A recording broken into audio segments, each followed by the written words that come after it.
Today's episode is sponsored by NerdWallet's Smart Money Podcast. Making financial decisions shouldn't feel like picking a TV show. Too many options, too much hype, and no way to know what's actually good. NerdWallet's Smart Money Podcast cuts through the clutter. Their finance journalists break through real-world money decisions with clear research-backed insights. From investing to home buying to credit cards, the nerds help you navigate major financial decisions with confidence. Leave TV to fate. Leave your next financial move to the nerds. Follow NerdWallet's Smart Money Podcast wherever you listen. Hello listeners, and welcome to this third and final part on Stop the Tall Man, Save the Tiger with Peter Young. For more on Peter and his writing, you can follow the links in the episode description. But for now, here is Peter Young. You'd really tried to buy into the Uncle Robert way of life at this point. You were realizing that everybody else was spending an hour to 2 hours a day on the phone with this man, because at this point, you yourself, if you're having problems with Paige or issues with communication, or Paige's parents show up out of nowhere to kind of interrogate you or see what's going on, you phone Uncle Robert for advice. Yep. Because at that point you're in that self-sealing system. Yep. How can I save my marriage? By accepting Uncle Robert. What does that mean? That means he dictates all of our decisions. He is aware of everybody's thoughts and feelings all of the time. And you really give the reader some insight into what's expected of you if you are to fully comply with that way of life. But that's still not enough. I feel as if Uncle Robert's agenda the entire time was to convince Paige that she should not be married to you. Well, that's the $1 million question. Was this in the agenda of Uncle Robert all the time? And I still don't know the answer to that. Obviously, that's where it went. And so, would Uncle Robert still have had his control and dominion if Paige were still married to me? Well, not if I kept asking questions. It wasn't so much that Uncle Robert, I don't think, set out to destroy our marriage, but he couldn't have me around if I was going to keep questioning him. So even in, let's say, the 2.5 to 3 years that I was fully bought in, I still was never fully comfortable around him. I still thought, okay, he's Uncle Robert, he's brilliant, I believe you, but I don't understand this. And so then I would ask questions. And it's like, well, Peter, quit asking these questions. If you don't understand it, that's just because you're dumb. Just trust Uncle Robert. And so a few weeks after that Butte ambush, Paige didn't believe me. She just thought, no, you've been a zombie these last few weeks. And she didn't believe it. She thought it was a fake and a fraud. Didn't believe it. I thought, well, what do I got to do? So I did it, I think, 5 times with this guy. And of course, now I look back and think, what an abomination. And it was, mental and emotional and spiritual abuse. Absolutely. Yep, absolutely. And the situation that you've already explored with us in regards to Paige coming to you, saying she wants to separate, telling you that you shouldn't talk to anyone about it, don't tell the kids until the kids ask you outright what's happened. And then when they do ask you, we will sit down together and have that conversation with our children. Right. You go months in this isolated space on your own, calling Uncle Robert for advice and help. And he's basically just like, well, we've dealt with you now. Now that Paige is separated from you, I don't want you to call me anymore. I don't want to hear from you anymore. But then positions it like it's your problem. You should be over this by now. You shouldn't be as stressed about this as you are. Why are you phoning me upset about this? It's happened now. You just deal with it, which is absurd in its own sort of thing. But then those conversations with your children happen without you there anyway, even though you've gone through months of this kind of lonely turmoil. That was one of the hardest parts of the book, I think. It was extremely frustrating to watch your kind of descent into the realm of Uncle Robert. But then when you were just left, that was so tough, because you were shunned without really understanding why. When Paige's sister was shunned, it's because she questioned Uncle Robert. She came out and said, I don't believe this guy. with you, it was you were just left like, I've done everything. I've done everything you asked me to. It was really, really tough. Yeah, I had tried everything that I could think of to try and save the marriage. And so then when she left, she had said, don't tell the kids, we'll tell them together. And in the book, I really struggled with trying to protect, the privacy of my kids. Of course, I changed all their names. Trust me when I say I left a lot out of the book when it came to what happened to the kids. A lot. So the two older boys were still living with me at the time, Thomas and David. And I'm sure at that point they kind of knew something's up. Dad's kind of acting weird. The three younger ones had no idea. No idea. The day she left was just another day. They barely remember it. Because Paige told the kids about a month later what had happened. And I wasn't there. She told them up in Idaho.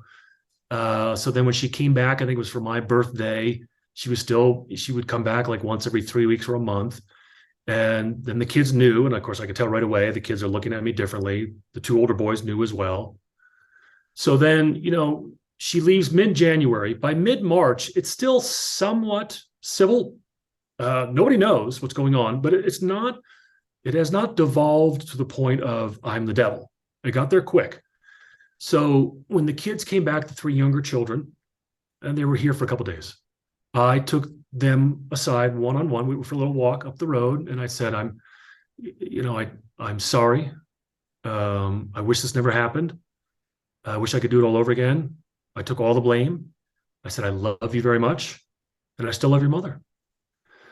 So, and then I never had that talk with the oldest son, David. We had a really good talk. We went to a coffee shop, and he was like, Dad, I'm sorry this had to happen, but if this happening to you is going to, be a benefit to me and the other kids, then I think that's a good thing. And I said, yes, that is. You're right. So we had a really good talk. So then I called Paige, and she said, well, what did you say to the kids? I said, well, just what I told you. And she said, why did you tell them you love me?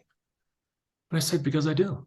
She says, nope, you didn't love me. You thought you loved me. You didn't truly love the real me. You lied to the children. Big problem. Because if daddy still loves mommy, why did mommy leave? Yeah. Well, Paige wasn't going to stand for that. There's no way she's going to be the one responsible for this. So but immediately, she can't tell. Oh, it's tough because no one else can tell you how you think or feel, and that is right, kind of at the root of this entire story, because no one can or no one no one can or can't tell you whether you are Christian. right, Only you truly know that in right, right, yourself, in your own heart, in your own mind. You mentioned that it was kind of also reflected upon how you live your life, but in your heart of hearts, you must know how right, you feel about your own spirituality. right, So it's a lot of people telling other people how they think and feel. right. And all of that feels like it's Yeah. coming from Uncle Robert. Sorry to interrupt you there. No, that's okay. So there's a lot that happened in that March. So again, she leaves mid-January, takes the kids, she comes back. And around this time in mid-March, where she says, you lied to the kids when you told them that you love me, I am about at my lowest point. I'm barely sleeping 1 to 2 hours a night. When I went to the doctor, I wouldn't even tell them what was going on. I was so terrified that somebody would find out and would somehow get back to Paige, and I told you not to tell anybody. So the doctors would be like, the sleep doctor's like, what's going on? I just can't sleep. Why not? I can't sleep. I wouldn't even tell them. So I've lost 30 pounds. I could barely eat. I could barely work. I can't sleep. I'm miserable. And so then I sit down at the computer and I write this pour my guts out letter just for Uncle Robert. And I feel like, okay, I've gone to bat with him 4 or 5 times at this point. I'm still not a Christian. So they say, Paige and Uncle Robert say, so I'm going to confess every last thing on the face of the earth to this guy. And I write what I put in the book, and I put the whole thing in. Many of the letters and emails from Paige and Uncle Robert, I shortened it, so you just didn't get so much in there. I put the whole thing in there. And when I read it now, it's absolutely bizarre. It reads like a terrified letter from a cult follower who is petrified that the cult leader is going to either cut him off or do something worse to him. because that's exactly at the time what it was. But what it reads like, or what I thought it was me finally coming clean. Please, Lord, forgive me and accept me as a child of God, as a Christian. And so I sent it to Uncle Robert, who then immediately shares it with Paige, her parents, and my two oldest sons. So now Paige has the ammunition to say, see, kids, your dad has lied all along. He's never been a Christian. He lied to me when we got married. He lied to me every day of our marriage. He is a liar and a devil. So then Paige shows up about a month later, a couple weeks later. And again, the two boys are still at house with me. And she says, children, I need to speak to Peter. And it's no longer your dad or your father. And she delivers what she calls her indictment of me. And she wrote it out. And the indictment was the multiple lies that I had told, because I told the kids I love their mom, and that I was a Christian and was not. And Uncle Robert had, bound Peter in his sin. He is Satan and he's a devil and he's lied to you. And I need to protect you kids from him. So she delivers this. I'm in tears streaming down my face. Every now and then I look at my kids, and my youngest two are probably really confused, but also terrified at this moment. Like, oh my goodness, if my mom is going to treat my dad this way, I am never going to cross my mom, because I don't want to get the same treatment. So I guarantee you all 5 kids were terrified of their mom in that moment. She delivers it with a certain amount of anger that's hard to describe, the intensity of the emotion and anger she delivered that indictment. Took the 3 younger kids and left. And then Uncle Robert called me shortly after she left, because she probably called him and said, well, I laid it out in front of Peter. He called me, and he never called me. I would always call him. And I was exhausted. I was going to try and go to sleep. And it was a very brief talk. And the crazy thing is, Casey, then in my little notes, I was keeping like a journal, I said that I felt incredibly loved.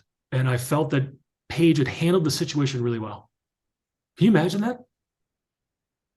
I felt loved that Uncle Robert called me after that moment, after being eviscerated by my wife in front of my kids for something that I've not done. So that shows you where I was at. So it's like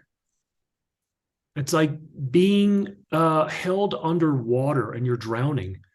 And the one person who's shoving your head underwater is the one person that you keep turning to help. And that's where I was. And then thanking them for it as well. Yeah. Almost. Yeah. That insight that you get reading the book through you having those journals, letters, and emails, it's really, really scary stuff, because you as the writer writing about yourself, you say it's the strangest thing to read these back. Yeah, because it's almost like you don't recognize yourself. So it's not it's kind of like a memoir written after the fact. It's not sort of like in the moment you're describing how you think and feel, and then this happened and then this happened. You're saying when this happened. So it's really bizarre, because I mean, do you remember those moments when you read them back in the journal? Yeah. That's so strange. It is. It's like a different person wrote all that. And I'm glad that so much of it is in writing. So it's not Peter's not telling the truth. I have got, folders of letters and emails from Uncle Robert and Paige. And they were so confident in that they had the truth that they would just write all this bizarre stuff down and send it to me. Like, never a thought like, this is crazy. No, we're right. Everybody else, we are throwing our pearls before the swine. We're right. You're swine. Get over it. We're going to write all this down. And then I kept my notes. And in some of my notes, I remember, Uncle Robert saying that, in order to be free, in order to have happiness, you need to suffer. He literally said that. And I needed to have the crushing to continue. A word about crushing. The idea of crushing was one that Uncle Robert loved. So when it came to our children, I do believe, biblically that, you need to discipline children. Like, parents either discipline children when they're young, or a guy in a blue outfit with a nightstick and handcuffs will discipline you when you're in your 20s, and that's no fun. So you need to learn early, and you try and discipline children, but you do it patiently and you love them. But Uncle Robert's idea, which was 100% adopted by Paige and her parents, was you needed to crush the will of the child. You needed to literally crush the will of the child, crush the child. And he would use that word crush. And then once you have crushed the child, that the child then can obey the parents. And then if he learns to obey his parents, he can learn to obey God, right? Well, I don't recall anybody being crushed in the Bible. I don't recall Jesus Christ crushing anybody. Yes, we need to repent of our sins, but Christ is the one who died for the cross on us. Thank God, God doesn't crush us. But Uncle Robert said we had to crush the children. Now, again, not physically, but theoretically or metaphorically, we had to crush the children. So that crushing was also applied to Paige's parents when they discovered, thanks to Uncle Robert, that they weren't saved. Briefly to Paige when, in the dream, you're the tiger, Paige, you're not saved. And then it really became an art form with me about 20 years later. I mean, this guy was crushing me on a daily basis. You need to suffer in order to be happy. In this heavenly court of law, Paige is the prosecutor and she is shredding you and you have no evidence to defend yourself. I believe Paige. This is literally stuff that he's telling me, and I wrote all this down. And I'm writing it down so I can remember it because, I got to remember this. He's right. I'm wrong.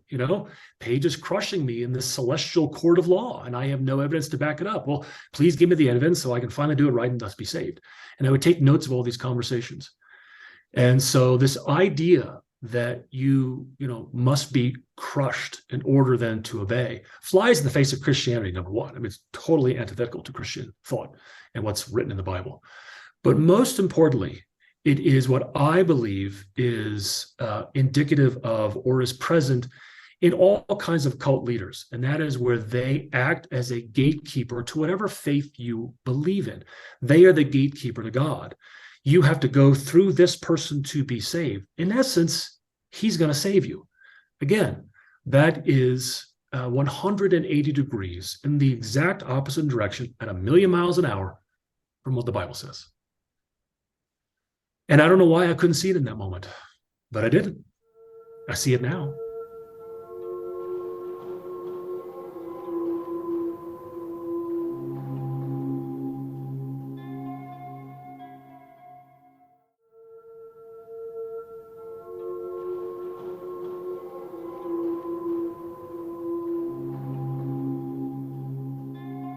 After going through a period of desperation, loneliness, of really not being able to take care of yourself, you do begin to slowly reach out to people and begin saying, first of all, that you and Paige are separated, and then bit by bit why that is. And then eventually you really do kind of go in the opposite direction and start to realize that the best thing you can do is get your children removed from that situation. So I wondered if you could just talk the listeners through that part of your experience. It really took me, Casey, about a year to unravel all the brainwashing and really be healthy mentally again. It took about a year, which again, so when I think about it, I'm kind of just jumping ahead. When I think about if Paige were ever to be rescued from this, it's all she's ever known her whole life. How difficult will it be on her? Because really, in the end, she is a victim, despite all the things that she's said and done, which are horrible. She's a victim. She has been dominated by this guy her whole life. I was only dominated by him for, intensely for a few years, but, off and on for about 2 decades. So it took about a year for that to happen. And again, my family saw immediately, probably, that the children were in danger. It took me a long time. But when I finally did see it, we involved what's called a guardian ad litem, that in high conflict divorce situations, because by this point, Paige had filed for divorce. I'd hope she didn't, tried to convince her not to, but she did anyway. And so she didn't want anything to do with the guardian ad litem. She just wanted Uncle Robert to be the negotiator for all this. But we got the guardian ad litem, and I had, friends and lawyers, counselors that almost intervened without my approval to say, Peter, I almost called Child Protective Services, months prior, because of all the emails I was shipping. They were that bad. So when we finally got the guardian ad litem, again, it was obvious to her within 15 minutes, 20 minutes. And I finally realized everybody's right. My family's right. This is unhealthy. And so there was the one moment that I really knew, and I knew before this moment, sorry, but I think back on it now, and it really drove home the point. And again, I had known for a couple months how bad it was, but this one moment, the guardian ad litem had gone up to northern Idaho to meet with Paige and her parents to see where all the kids were living. Now, at this point, the two older boys who had spent about a year with me moved out, wouldn't even tell me where they were going because I was the devil. I was the devil with no soul. And they were worried about my criminal behavior, which was none, but they thought I was the devil and criminal in nature. And so they were going to protect themselves. So with the help of Paige and her parents, they moved out. I didn't even know where they were living. So the three younger ones are still up in northern Idaho with Paige and her parents. And the guardian ad litem goes up there to interview them. And Uncle Robert is going to make a special trip up there to meet with you. And I remember telling my attorney I was a little nervous because Uncle Robert, well, crazy, is very charismatic. And I was worried that he would convince her. And he said, Peter, trust me, it's the best thing that could ever happen for you. And boy, was he right. So at that meeting, which I wasn't there, I wish I could have been there. Boy, they all went off on me. And I think the two older boys had driven up there to be there as well. So everybody's there but me. I'm the devil. And literally, when they say this, they think I am a devil, an alien, non-human, always lie, et cetera, et cetera. And the kids are there and they hear all this. So the guardian ad litem would have been there like Wednesday, Thursday. On a Friday, at this point, I'm getting to see the kids every other weekend. Paige and I would meet somewhere in between where we live, do the handoff, and I'd get the kids. So I get the kids in Butte, and I could see when I first walk into the Starbucks coffee shop, Paige has got a look on her forehead that could boil an egg. The kids are stern. Nobody said hi to me. No one's looking at me.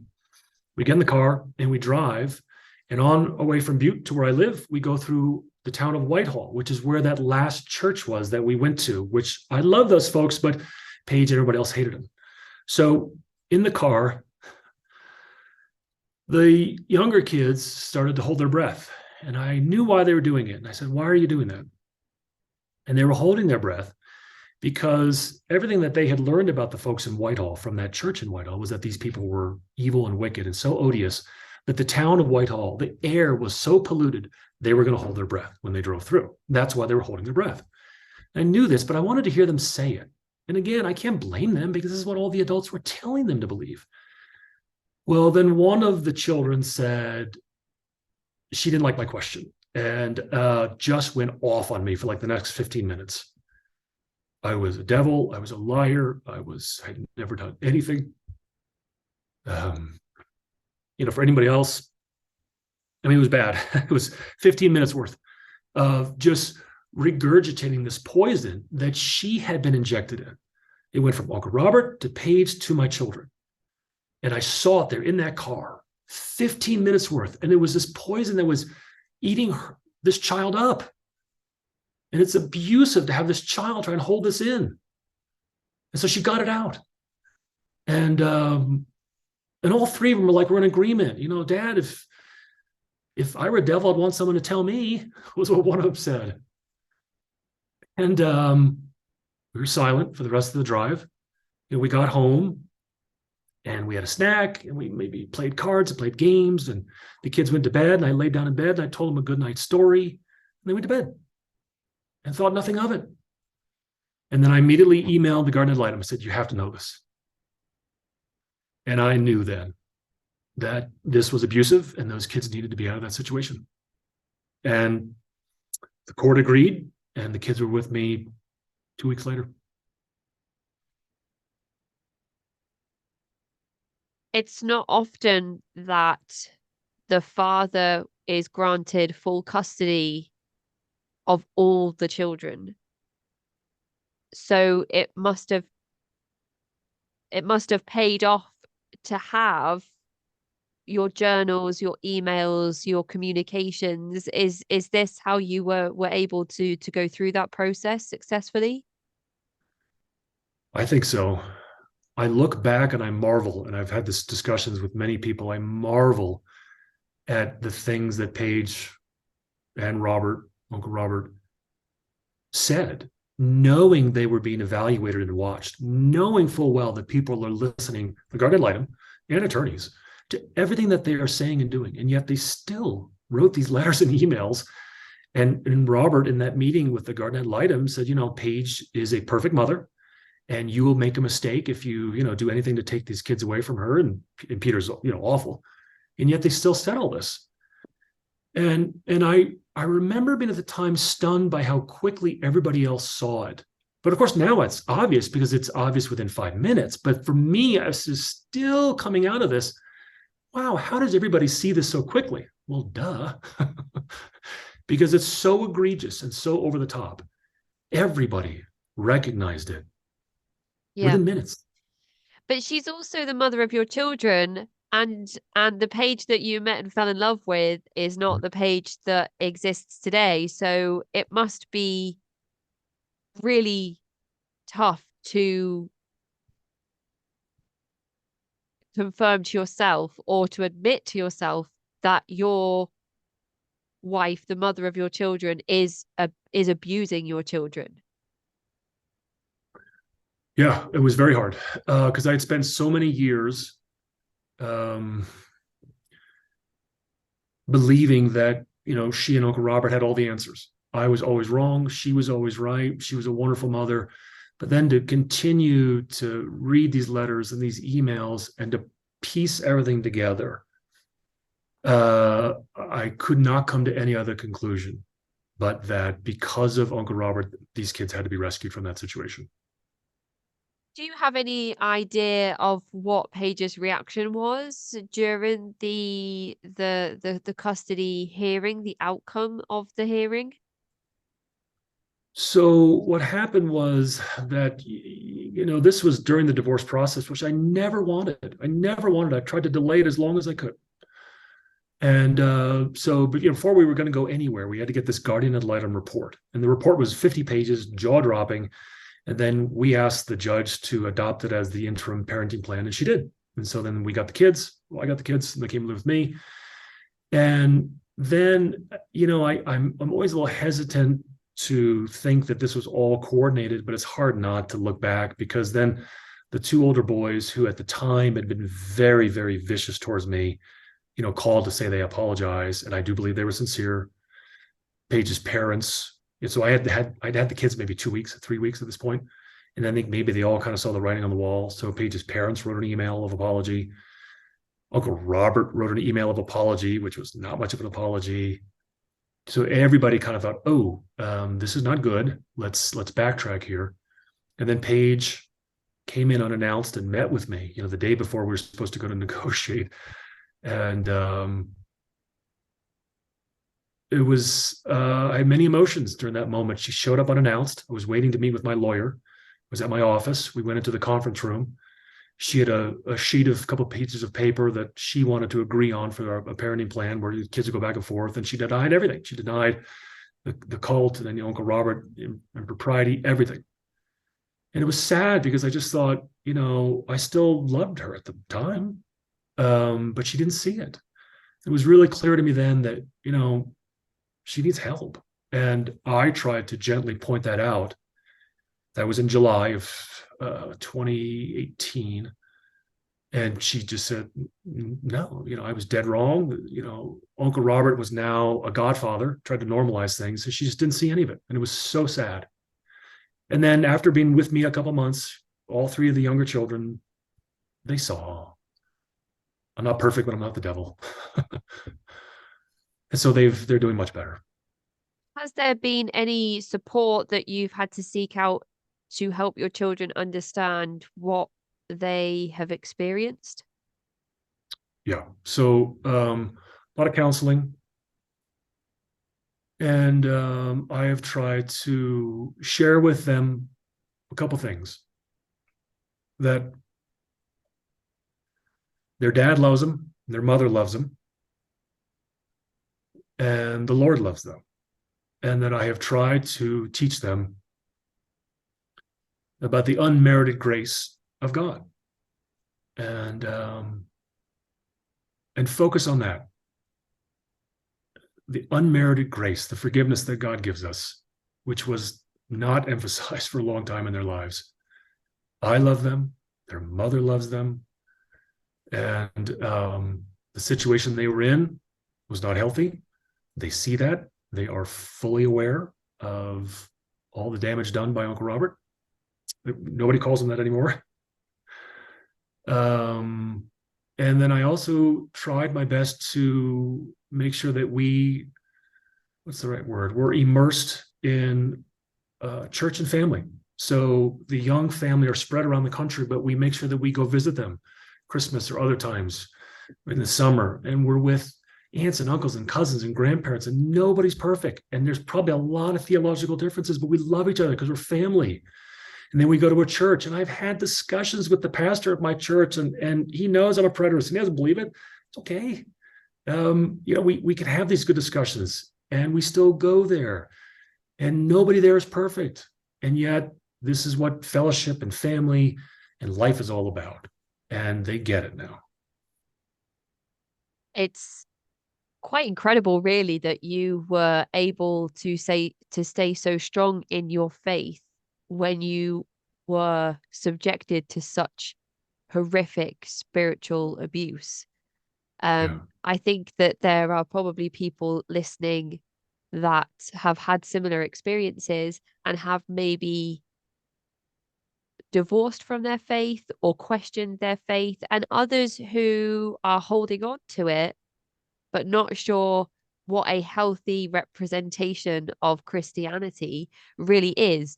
So it's inspiring to hear you speak about being able to hold on to that despite Uncle Robert's toxic and malicious influences and skewed doctrine and teachings. Uncle Robert, is he still alive? He must be getting on now.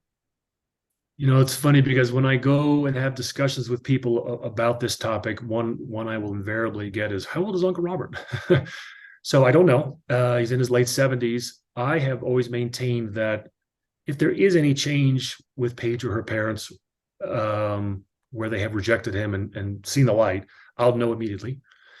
And then maybe I would find out when he does leave this earth. I don't know. I don't know anything about him really at this point. I don't have any communication with him or Paige's parents, and I have hardly any with Paige at all, which is sad. It's very just little cryptic emails online about, the kids. There's nothing else. There's no other communication. And Casey, when your point about my faith, throughout all of those dark times, and really they were dark. I can remember walking and walking and walking. I'm this big tall guy, and it's this Montana winter, and I've got my big charcoal gray trench coat, and I've got my yellow legal pad of notes from my phone calls with Uncle Robert and my Bible tucked underneath my arm, and I would walk for hours because I couldn't sit still. And I'm suffering. I'm terrified. I'm confused and afraid. And yet the incredible